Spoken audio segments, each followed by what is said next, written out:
Welcome, everyone, and thank you for joining us for this conversation today about Governor Shapiro's budget address and his proposed 2025-2026 Pennsylvania budget.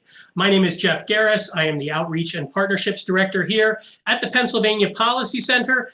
Pennsylvania Policy Center is a research and advocacy organization. We are the state affiliate of the National Center on Budget and Policy Priorities.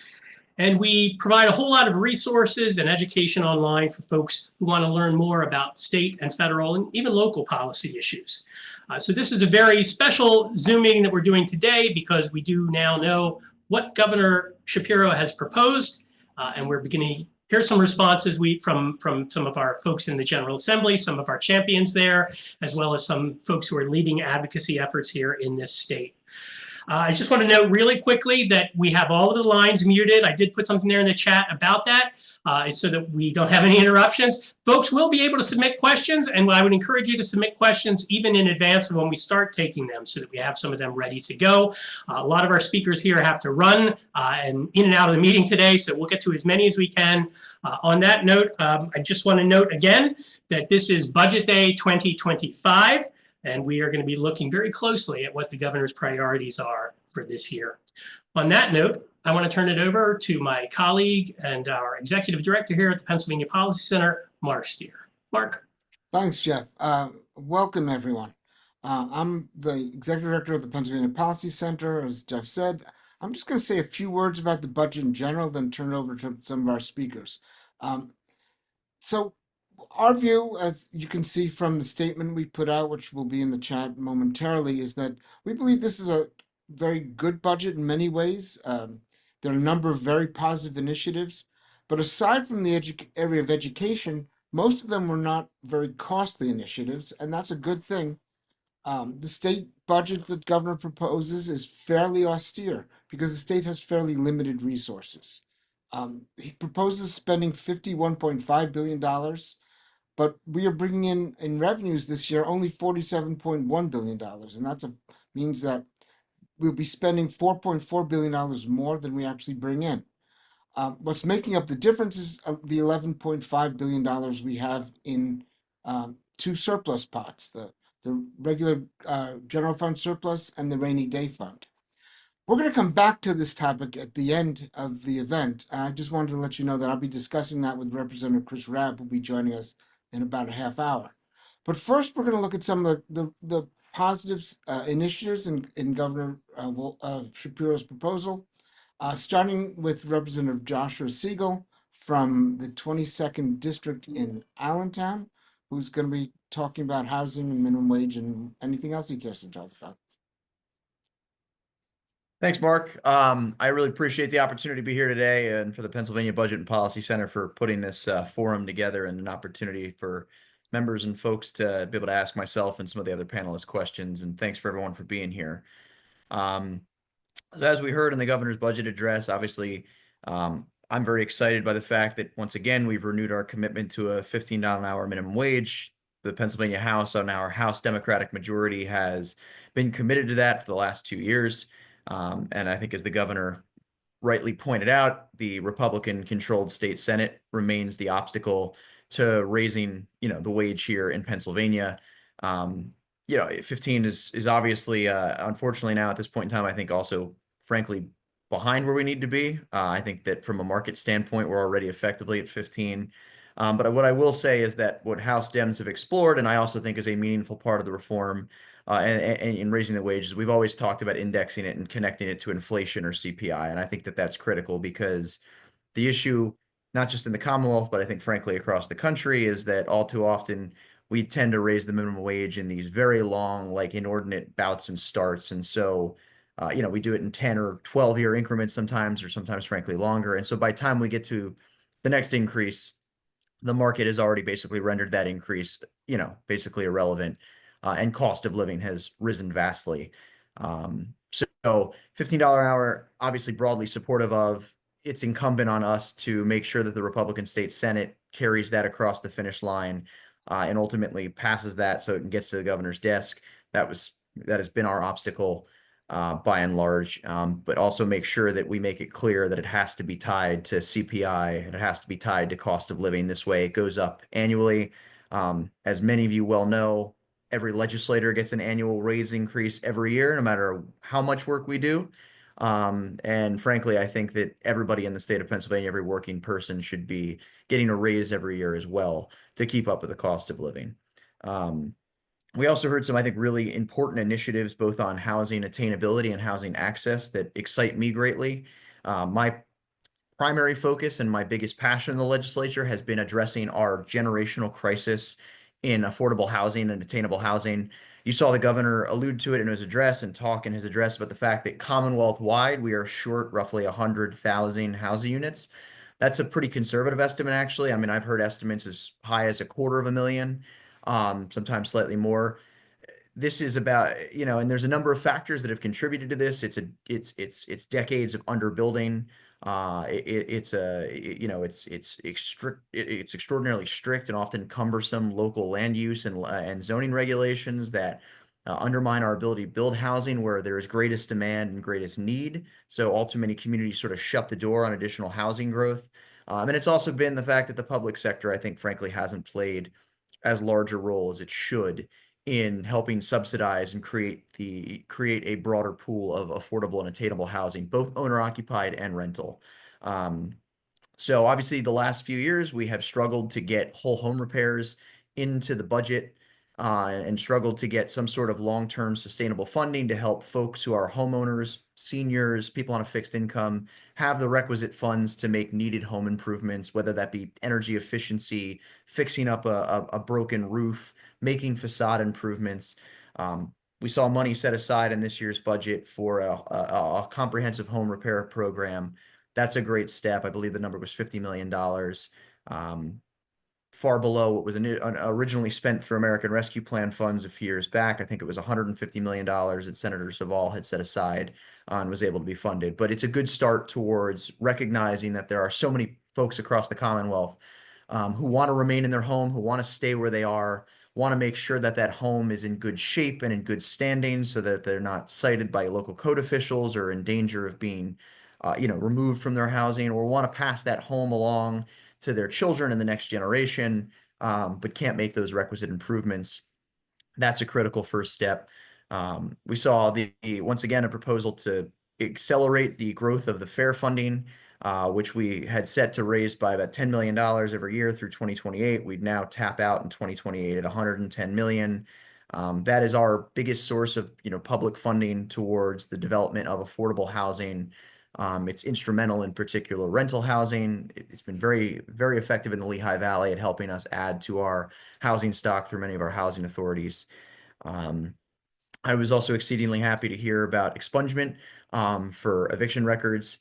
One of the things I've been working on here in Harrisburg with local advocates is making sure that we remove some of those legal barriers that all too often present themselves to folks trying to get access to housing. And I think the governor highlighted the fact that there are so many individuals where eviction proceedings started and never even made their way to court, but unfortunately that blemish is still there. And that's a factor in denying them access to rental housing and being able to get a roof over their head and their family's head. And so I broadly support. I think it's a great step forward in terms of housing access reform to make sure that we expunge those eviction records from folks' from their records so that more people can get access to housing. Especially, for whatever reason you were evicted, it should not follow you for the rest of your life. Everybody deserves an opportunity to get access to housing. So I think broadly speaking, some really good acknowledgments that there is a housing crisis, that the public sector has a tremendous role to play in addressing that crisis. On a smaller end, we saw $10 million towards a first-time home buyers fund. I think that's critically important, not only as wages have not kept pace with cost of living, but there's a number of other expenses that people have to endure, from healthcare to childcare. That down payment on a home is one of the biggest financial barriers for first-time home buyers. My wife and I are new homeowners, and I can tell you that if it were not for the generosity of my family and my father being willing to help me out to a small extent, I would never have been able to be a homeowner. I had, saved up a great deal of money in my own right and was working hard for years. But my dad was able to provide some assistance there and help me get through my closing costs, and I'm eternally grateful, but not everybody has that capacity. Not everybody's family can be that lifesaver. And so I think this is a great state investment to help first-time home buyers break through that tremendous cost barrier. And then obviously we heard $1 million for local land use reform to help zoning, to help municipalities confront the consequences of zoning. And I really do believe that local zoning is one of the primary drivers of our affordability crisis. When you drill down to it, it is the fact that so many municipalities, particularly the most affluent and sometimes the ones with the best resource schools and the best jobs, who all too often decide that they don't want multifamily housing, they don't want missing middle housing, and they effectively zone it out. And we have got to have a conversation in our Commonwealth and our country about the power of zoning as a means to expand our supply of housing. We've seen it in cities like Minneapolis, where they did citywide rezoning and they significantly reduced the cost of housing by bringing new supply online. That is one part of the housing crisis, one set of reforms. And the great thing about it is that doesn't cost the Commonwealth a single penny. It's a way to build additional housing that doesn't have any additional public cost to it. It's merely a matter of local decision making. And I think that $1 million will incentivize a lot of communities to start to talk about their own responsibility in building more housing and creating access to good schools and good jobs and creating, frankly, just more walkable and sustainable communities. So those were very refreshing things to hear. There's a lot more, to be frank, that we need to do to address the crisis of housing in the Commonwealth. I'm working with some of my colleagues right now to create a bipartisan, bicameral housing caucus. I would like to see the state emulate what they've done in Massachusetts and other places where they've created, a multi-billion-dollar housing production fund to help create both public sector owned missing middle housing and mixed income housing, and also help underwrite and subsidize the costs of building new housing from the private sector standpoint. So I think there's a lot of potential actions we can take on housing. I do believe that this is a generational crisis. Whether it's seniors getting priced out, not being able to find homes to downsize to, young folks trying to buy their first home, or frankly, families expanding to buy a larger home to accommodate new kids. I really think we have a generational housing crisis that really requires, frankly, bold and I think audacious action, and it's going to require a lot of money to do it. It's expensive to build housing. This is decades of neglect and backlog, and so it's one of those things where it is going to require a considerable investment of resources. But as we look at the Commonwealth, our fastest growing population is 65 and older. We need to be a state that is affordable to young families and for folks who want to come here and start a business and be part of our economy. And if we price folks out of our state, it will shrink the economy in the long run. It will make it harder for us to be truly competitive, and frankly, harder for us to grow our population in a way that is sustainable. So I thank you, Mark and Jeff and everyone for putting this together, Adrian. And if there's any questions, certainly happy to entertain them. Thank you so much, Representative Siegel. We have 3 quick questions. I know you need to get out there to the floor very quickly, our meeting, so let's do these quickly. From the Lehigh Valley, from Robert, question: what's happened with the county public defender funding? That's a good question. I believe if I look in the budget, and I'd have to look through the line items, I think I think it would be flat funded this year. I don't think we had any additional increase in it. I was a big supporter of that. I thought it was important that we subsidized as a state, helped our public defenders expand resources. I think that it allowed a lot of our public defenders offices to create like right to counsel programs and create additional resources for folks. I think we put $1.5 million last year towards our public defender subsidy. I believe it's flat funded. So, I mean, I would love to see that increased, but I'd have to look into the budget a little bit more to see what it's at. Thank you so much for that answer, and thanks for the question, Robert. Another question here. This one's coming from Central PA. Within the DCED, the governor zeroed out the Keystone Communities line item, which has the accessible housing program. This helps people with physical disabilities and seniors remain at home, where most people want to remain and is more cost effective than nursing facilities or other institutional care. Can you offer any comments on that line item or accessible housing? Again, broad agreement that I think in the long run, most folks want to age in place and stay in their home. And especially as we have an aging Commonwealth, as the senior population continues to grow as an overall proportion of our residents, but also for anybody with a disability. I think it's important that they be able to live in that home, live a life of dignity, and be able to, not require, to the extent that we can limit the need for additional care, and that they can, be able to get around their house on their own and maintain a degree of independence. I think that's incredible and a great investment by the Commonwealth. I obviously want to, make that investment. I think it's a great part of the budget, again, it's another component of that housing access as we talk about making housing more affordable and attainable in the cost related spectrum. I also think it's important that we make that housing attainable from the standpoint of allowing folks to remain in it longer, and also allowing folks of all walks of life and ability to be able to reside in that house with dignity and maintain a degree of independence or full independence. So broadly supportive of the line item. Thanks for the question, Jeff. Representative Siegel, we have two other quick questions here. I know you need to get going. We are pressed for time, so I'm going to do these very quickly. From Chris, this is great. How does this all wrap into his executive action into the statewide housing action plan? I think you're seeing some initial salvos. Obviously, we're waiting to hear on the sort of full depth of that plan. I do know that they've been conducting really extensive stakeholder feedback. We just had a very productive discussion in the Lehigh Valley with a number of our local housing partners, from developers, nonprofit partners, policy experts, our planning commission. Everybody was participating. So I think the governor indicated in the speech that final executive action is a few months away from kind of coming to fruition and presenting sort of a full plan. But I fully suspect that executive action and the strategic housing plan will probably almost inevitably yield many of the conclusions I think most of us already know. If you're looking at why we have a housing crisis in Pennsylvania and frankly across the country, it's the same story in every state. This isn't a narrative that changes across state lines. We've underbuilt, we've zoned in a way that is wildly inefficient and unsustainable from an environmental standpoint and also a development standpoint. And frankly, we do not provide the necessary resources to build sufficient housing. And so I think that executive order is going to say, if you want to tackle housing, we need more money to pay for it. We need to look at local land use. We need to make it easier and faster to build in communities where that housing is in most demand. I feel quite confident that report and that executive action is going to talk about all those policy prescriptions. It's going to be a matter about political will. I will say a lot of these policy issues, they get very contentious. You run into issues of local control.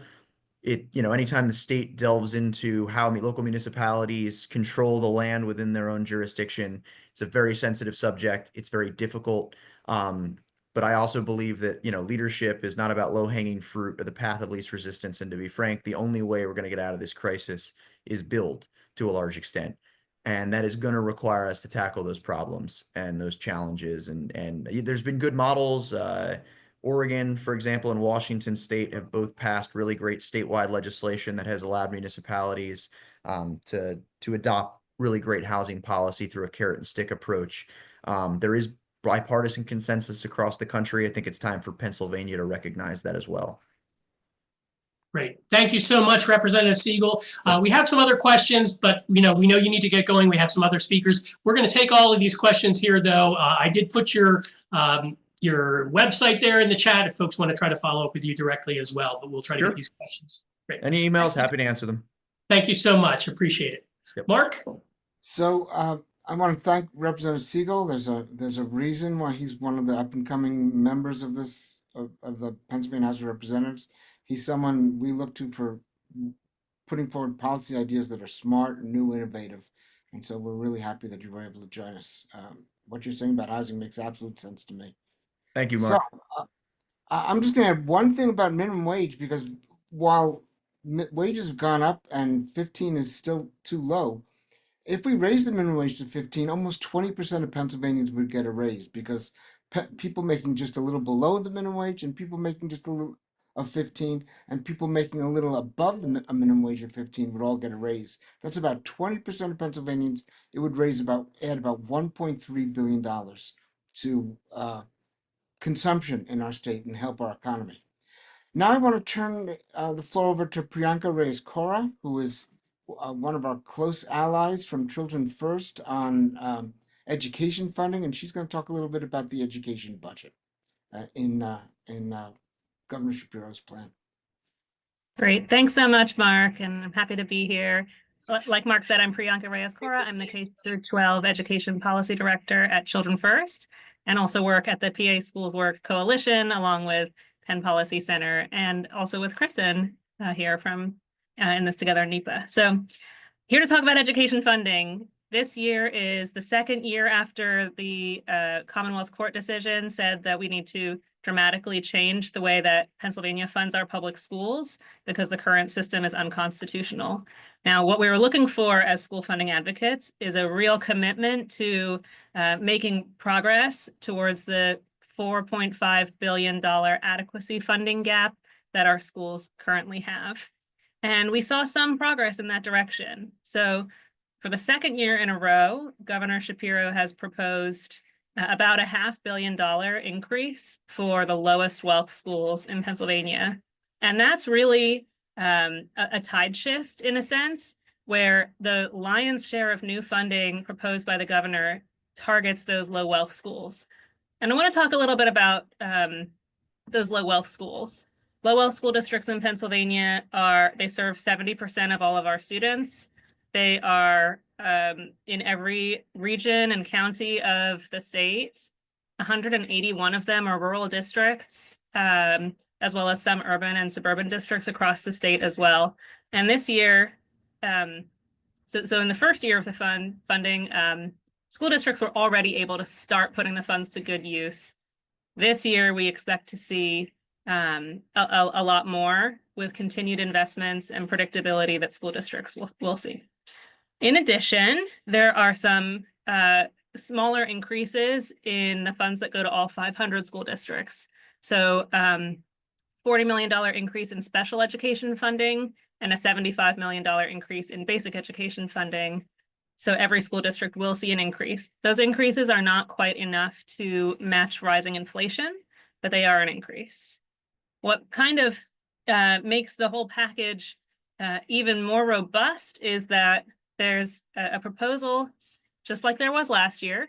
The governor has proposed to reform the way cyber charter school students are funded. He's proposed a statewide tuition cap of $8,000 per student. That would save Pennsylvania school districts $378 million. So that really rounds up how much of a boost they get from these other line items, and that applies to every school district in the state. So all in all, we're pleased with this as a starting point. We do hope that the Pennsylvania House and Senate will be able to increase some of the numbers in the governor's proposal so that we can see, so that school districts can really see the benefits in a quicker way. And lastly, I'll say we were hoping to see a timeline for the rest of the adequacy funding to be filled in. We didn't see that timeline in the governor's budget this year, and we think that we need to speed up the pace at which those funds are being delivered. Great. Thank you so much, Priyanka.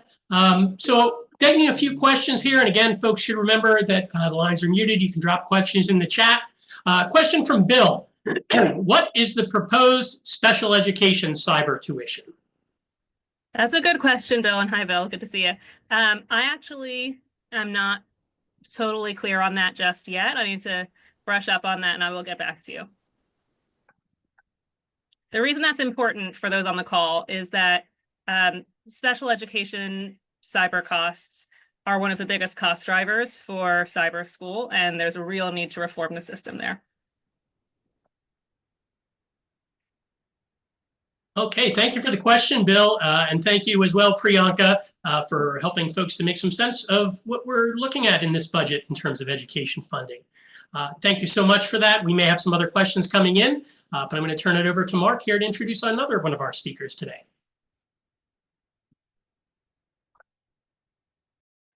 Thanks very much, Priyanka, for joining us.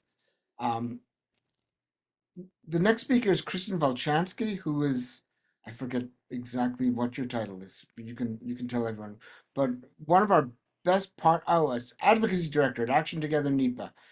Action Together NEPA is one of our best partners, and Kristen Kristen Volchansky has been a wonderful advocate on many issues, and we've worked very closely with her over the years. So she's going to talk a little bit about her perspective on this budget. Thank you so much, Mark. Yes, it's a pleasure to be here today. Thank you very much to Penn Policy Center for the opportunity to speak following the governor's remarks. As Mark said, my name is Kristen Volchansky. I'm the Advocacy Director for Action Together NEPA, and also our affiliate sister organization in this Together NEPA, where we very proudly work with Priyanka and Children First to advocate for education funding. And first, I'd just like to briefly say that our organization really welcomes the governor's commitment to ending decades of underfunding in our public schools. This proposal is, we feel, fiscally sound and a real step towards reaching the constitutional obligation to make sure that every school child in Pennsylvania has a fully funded education so that they can thrive and grow and succeed in life. We did want to note, NEPA was really represented in the governor's budget, and we were grateful for that representation. In terms of education funding, we always note that 3 of the school districts that were a part of that landmark lawsuit that argued that the way the state was funding education was unconstitutional are in NEPA. We are always doing work across our region, and that work often intersects with many of the interests that the governor raised in his proposal, and we too are focused on the needs of our families, communities, and Commonwealth, whether those issues range from a $15 minimum wage, which I agree with Representative Siegel is long overdue, and at this point, a little too low, but we will take a $15 minimum wage for our hardworking families in NEPA. Healthcare is another big issue, though, that I would really like to address and focus on. Healthcare and really our care economy. We applaud the governor for the attention that he showed in this budget proposal to childcare and the continued tax credits for parents as well as for employers, so that parents can better afford childcare and so that employers can more readily offer that benefit to their employees, as well as the proposals that he is putting forward to invest in early intervention, to increase the salary of childcare workers who are caring for our kids, and to limit the shortage of childcare workers across the state. In terms of healthcare, this is something that we have been following for a long time at Action Together NEPA. It's an issue that has really hit northeastern Pennsylvania pretty hard in the last couple of years. We've seen rural hospitals really struggle in Berwick, in Scranton, in rural counties like Sullivan and Wyoming. So we really are grateful and applaud the governor for the proposal that he put forth that would put $10 million into the budget to support our rural hospitals. Our hospitals really need that funding right now, as well as the funding for a new initiative that would really work to increase patient safety and hospital access. For that, he's proposing about $20 million of new funding. That would be transformative for a lot of people in our footprint who live in particularly rural areas where services are lacking or have been scaled back recently.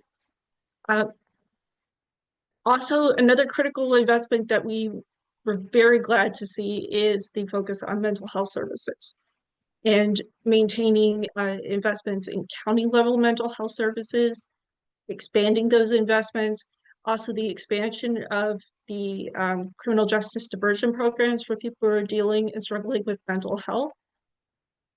And also, lastly, the continued funding for walk-in services for mental health services. I live in the Lehigh Valley.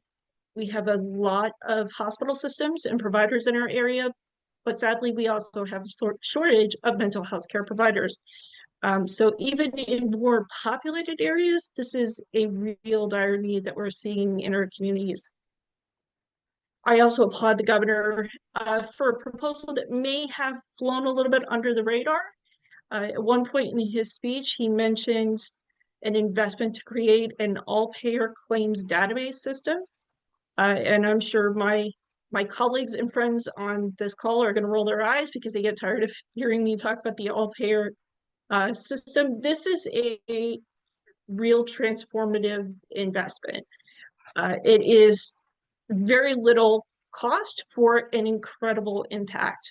This would create a database or a data set that would collect information about fees and services across the spectrum, across the state, and across different insurance providers.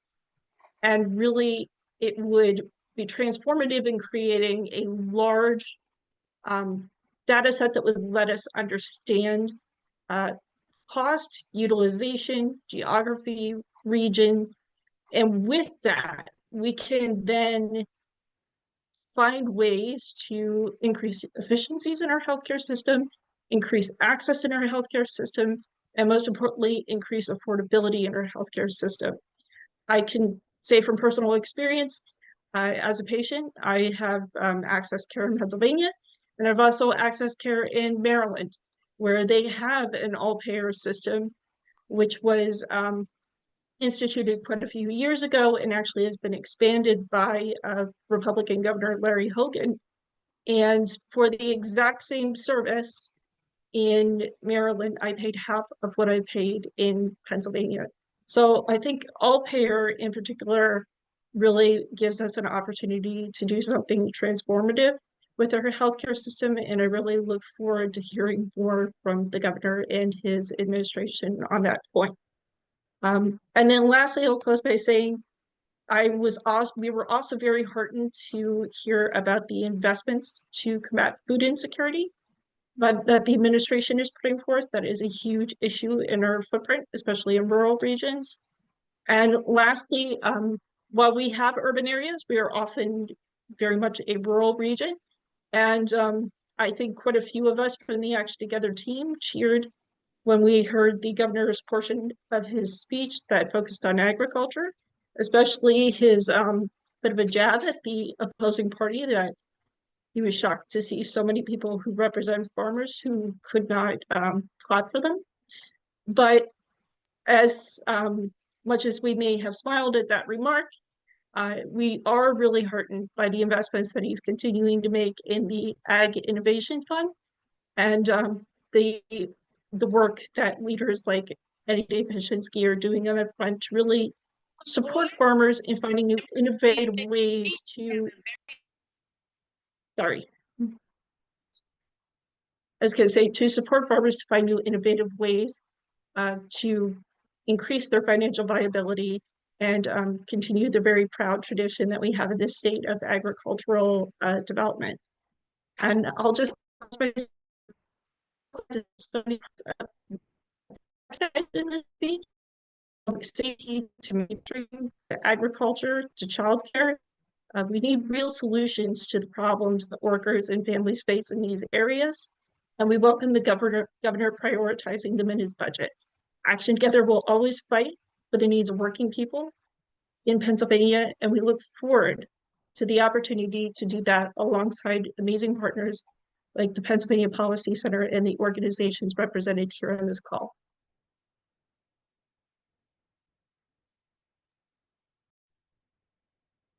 Thank you, Kristen. We're going to hold questions here for just a moment. We do have Representative Rabb joining us. Mark's going to introduce him, and we'll take questions then at the end. So, Mark, go ahead.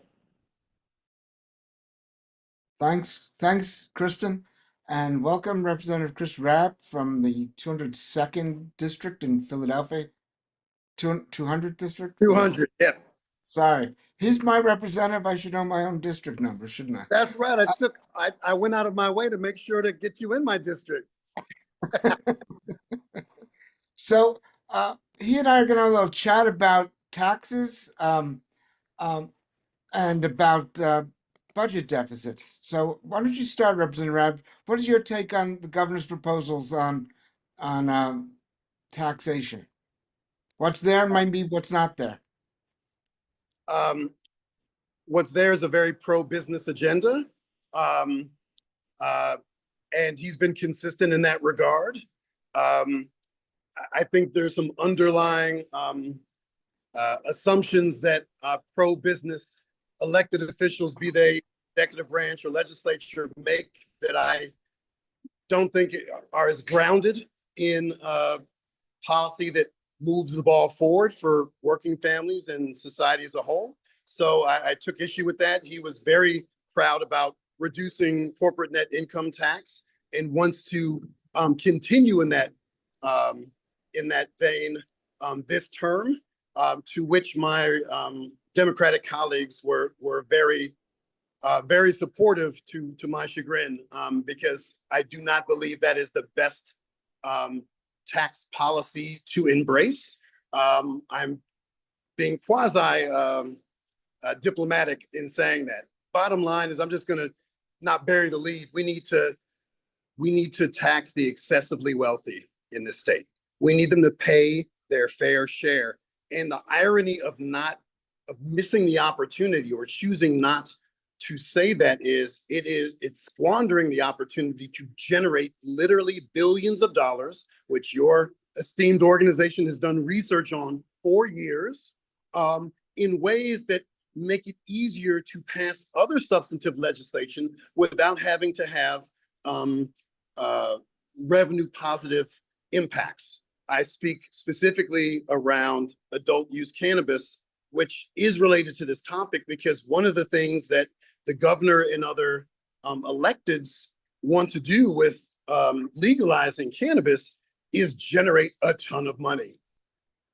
And I think that's not good public policy, because it's not based on public health or criminal legal reform or community safety. It's about generating revenue that will likely create more funding for pet projects for politicians. So if we remove that impetus in other substantive bills and we fairly tax all people, and I'm speaking to the choir here, but the Fair Share Tax Plan would make sure that 85% of Pennsylvania taxpayers would pay the same or less than what they previously paid. So you're really only hitting that top echelon of folks who should have a patriotic duty to indeed pay their fair share. But instead, he was more focused on the power of business and the speed of business and that type of rhetoric, which did not resonate with me. It's something that I don't feel that my constituents and neighbors and friends need to hear to feel confident that we're moving in the right direction. Ultimately, it should be what is best for working families. And in this moment, protecting our most vulnerable neighbors. And it's important to say that too, because some of our most vulnerable residents in our state are farm workers, without whom everything would crash, everything. And the lack of commitment to saying the obvious thing, that we are at war with our own federal government that seeks to attack those folks in the margins, those folks in the shadows, it really upset me, because I know people who are fighting ICE and are worried about their families being split up as we speak. And we need more resources in Pennsylvania to fight against any federal attacks that make it harder for our Commonwealth to move forward. And so all of this revolves around tax policy. This is how we generate revenue, but we have to do it responsibly and in a economically sustainable fashion. And that's what I didn't hear. But he knows that this is a popular talking point, and it is has bipartisan support. And to be frank, we live in a state where there are no campaign contribution limits. There are no meaningful guardrails on industry lobbyists. And so part of the audience he was talking to are the folks who fund the folks who are in elective office, who push forward policies that make them happy, but don't necessarily take care of the people who we may prioritize and the communities we touch. So I'm a bit of an anomaly, Mark, because I don't take lobbyist money, and I don't mind speaking my truth, even if the majority of my caucus is uncomfortable with that. But this is a moment where we have to root any urges around social, economic, racial, gender, environmental justice in tax policy. There's nothing we care about that is not influenced by tax policy. I wish I learned that earlier in my career, but here I am. And I'm really appreciative to be on this call and talk to folks and provide a unscripted reaction to our governor. There are things that I agree with, of course. None of those things were particularly controversial or new. But I have to lift up the things that perhaps appear to be palatable, but aren't, and also raise the things that he chose not to speak on. And that's something that if my governor's not going to speak on it, I feel a responsibility to do so in my role. So that's a 30,000-foot overview. I haven't had a chance to dig in because I've been running around all day, but I look forward to nerding out further at another point, but I'm happy to take any other questions. Thanks, Representative Rand. I'm just going to add two things to what you said. The accelerated tax cuts, the corporate net income tax cuts are already costing us $1 billion a year in revenues. If we carry out the existing plan in 5 years, they'll cost us $2 billion a year. And the governor wants to accelerate those tax cuts. And I think I very much agree with you that that's a problem. Now, there's one bright note in what he said is that I think he wants to institute combined reporting, which would make the multinational corporations that pay nothing to the state but operate here and use our roads and bridges and hire people we pay to educate. He wants to tax them.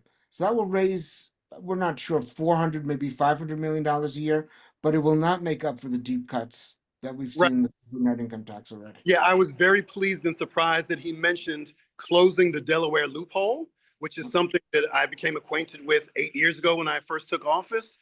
And, it'll be a game of whack-a-mole because the corporate lawyers who represent these muddy interests will find ways around it, but we got to try, right? We have a 0% chance of moving forward if we don't try. But, the bigger issue, and I'm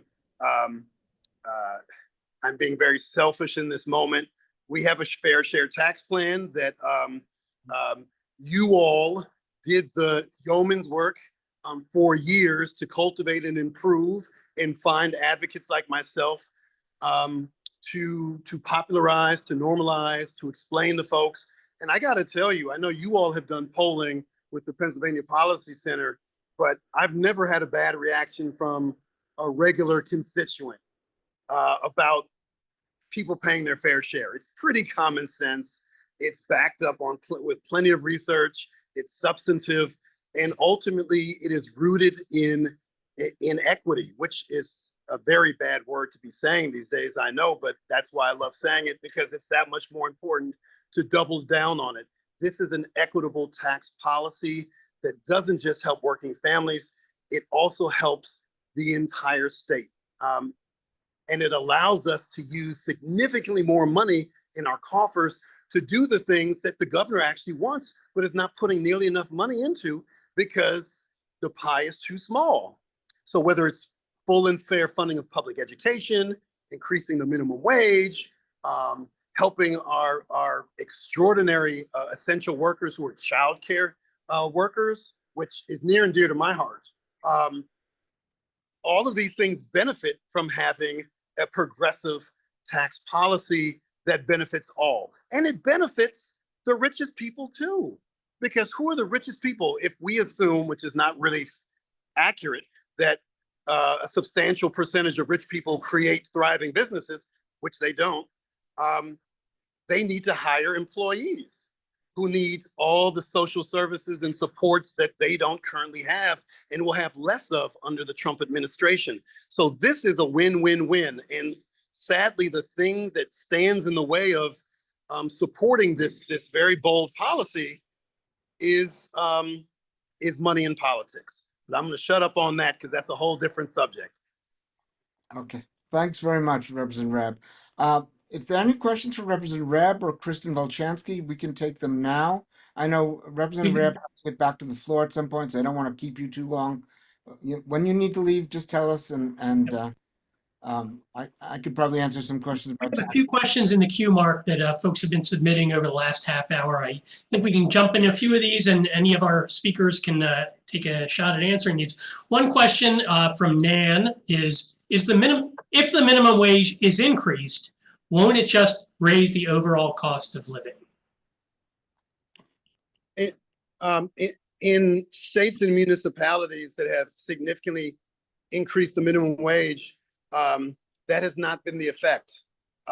It has actually created a virtuous cycle. And when you think about who benefits from the minimum wage the most, it's working women, it's single moms, it's overwhelmingly Black and brown women who are basically the working poor. What do they do with that extra money? Are they sending it to the Cayman Islands? No.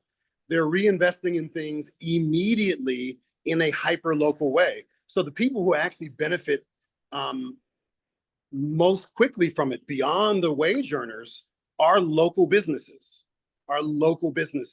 And that increased customer base allows them to do better and raise their wages so that they're not just starting at the minimum wage, they're starting much higher. So there's plenty of research to show that this makes sense. And the more generous, the better, and also abolishing the tipped minimum wage, which is an unacceptable relic of slavery and Jim Crow. I'll just add one thing to that because Representative Rabb's absolutely right. Raising the minimum wage has not been shown to raise prices. Typical business has lots of costs. Wages are only part of the cost. And as someone who grew up in a small business, I'll tell you what happens when a small business is able to raise the wage because the floor goes up. It means employees stay longer. There's not as much turnover, which means there are fewer training costs, which means employees become more productive. And the net benefit really helps small businesses because they have a better workforce. And again, it's only a small part of the costs altogether. Now, I just saw someone said, will a large minimum wage push people out receiving other services? We've done research on that over the number of years. Our minimum wage is so low that raising the minimum wage to $15 an hour or even a little bit above it will not cost people childcare services or SNAP benefits or Medicaid benefits, assuming that the federal government does not gut Medicaid, which is something we will talk about in a couple of minutes. If I can say just 2 quick points before I go, Mark. Sure. One is whatever increase in the minimum wage that happens in Pennsylvania, and if it were to happen in this legislative term, whether this year or the next, it would have to be so watered down to be enacted into law that the time frame by which it would rise to $15, which is still not a living wage in really, I don't think any county in this state, it would happen over years.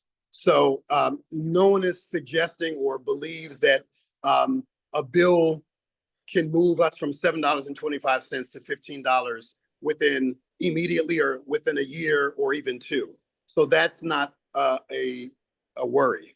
But the other thing I want to talk about too, very briefly, is how we message.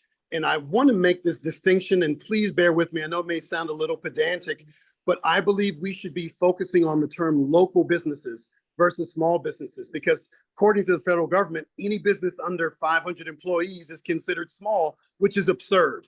The average business in America has 4 employees, 20 employees if it has an actual payroll. So the term local business, it matters when we talk about the minimum wage and other issues, because the businesses who are actually operating, the CEOs, the executives, the management, the people who live in or near the communities that they serve are going to have a deeper investment to those communities. They may source their materials locally. They hire locally. So you could have a small business that is truly predatory because it has fewer than 500 employees. And I was successful in changing the House rules such that we now have a subcommittee on local business versus small business, which is a term that frankly has been held captive by the right wing and the National Federation for Independent Business, which is essentially the MAGA of the U.S. Chamber of Commerce. Thanks, folks. I got to get back on the floor. Okay, thank Thank you. you so much, Rep Rab. My pleasure. So we've had a lot of people come and go because it's a busy day for lots of folks. If there are other questions for Kristen Volchansky or for me, please put them up. While we're waiting for that, I want to say just a couple of words about the budget in the context of a coming fiscal crisis in this state. I mentioned at the top of the show that we are spending on, according to the government proposes spending $51 billion, $51.5 billion a year. But we're only bringing $47 billion a year in revenues this year. The difference is made up by the $11.5 billion in surplus we have, part of which is a general fund surplus we've carried over from year to year. Part of it's in the rainy day fund. All of this surplus money comes from the federal government's um, funds to help people over the COVID crisis. So thank President Biden for all that money. The problem is, however, if you're spending $4.5 billion more than you're bringing in, and you only have $11.5 billion in the bank, do the math, and we're going to run out of money in 2.5 to 3 years. And that doesn't include an additional $1 billion of funding we need every single year for 4 more years in order to finally fix our underfunded education system, which we have a constitutional mandate to fix. So we are running into a problem. And that's why I've asked Representative Rapp to talk about the tax policies he's been advocating for that we designed at Pennsylvania Policy Center. The fair share tax would raise taxes on the richest Pennsylvanians, would cut taxes for more than half the people, would bring in billions of dollars of revenue, and that plus other revenue ideas would help us deal with this coming crisis. Now, I should also say that this crisis, this $4.5 billion deficit in the budget Governor Shapiro proposed, also includes revenues from cannabis legalization and from video game regulation and taxation.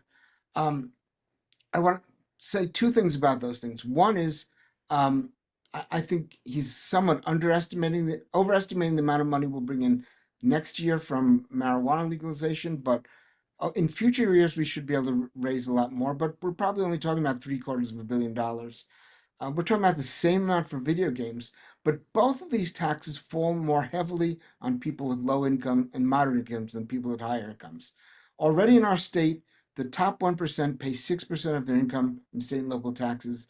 The bottom 99% pay 11.5% of their income in state and local taxes. Taxing cannabis, taxing video games, while I think those are probably the right policies, they're going to make our tax system even more upside down, with most of the burden falling on working people. So that's why we've got to move to some of the ideas that Representative Rabb has been putting forward, and I'm happy he could join us today. Finally, before we finish, I want to say one last thing, and then I'm going to turn over to my colleague Dwayne Heisler. All this budget is pretty uncertain because, frankly, we don't know what the federal government is going to do this year. And while I understand why Governor Shapiro was focused on the state in his speech, he might have pointed out at some point that there's a serious threat from the federal government of deep cuts in spending for Medicaid and for SNAP and for perhaps other funds, including for housing, for the TANF program, which helps low-income Pennsylvanians, for childcare. We've seen in the last 2 weeks, the first 2 weeks of the Trump administration, a series of unconstitutional actions. And if you connect the dots, what those actions are all designed to do is try to cut federal spending that benefits working people in the middle class. And we are likely to see even more actions like that through legislative as well as executive action. And the whole goal of all of this cuts to what the working people of the middle class receive is to pay for an extension and even an expansion of the 2017 tax cuts for rich people, for wealthy corporations. And we mean ultra rich people, because most of those tax cuts went to benefit the top 1%, the top 0.1%, and the 400 richest people in the country. So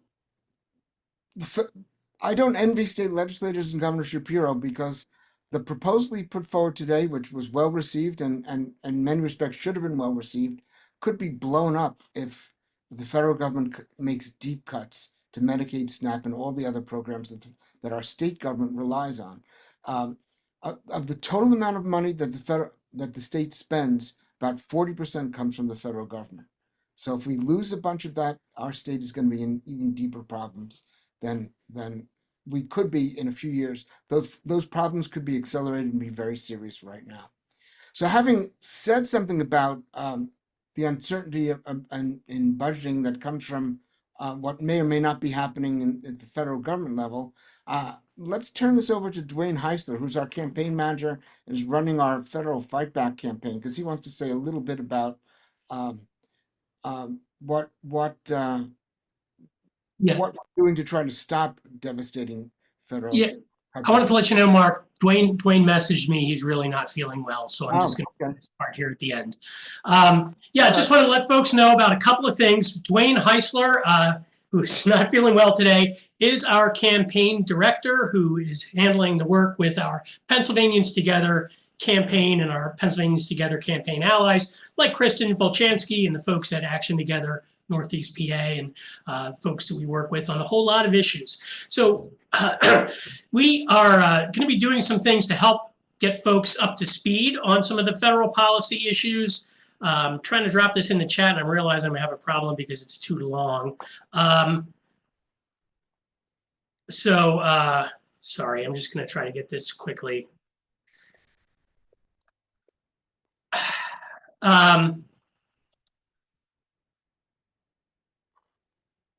Sorry, there's a formatting problem here. We do have a couple of online meetings coming up where we will be doing more work to educate folks about policy issues.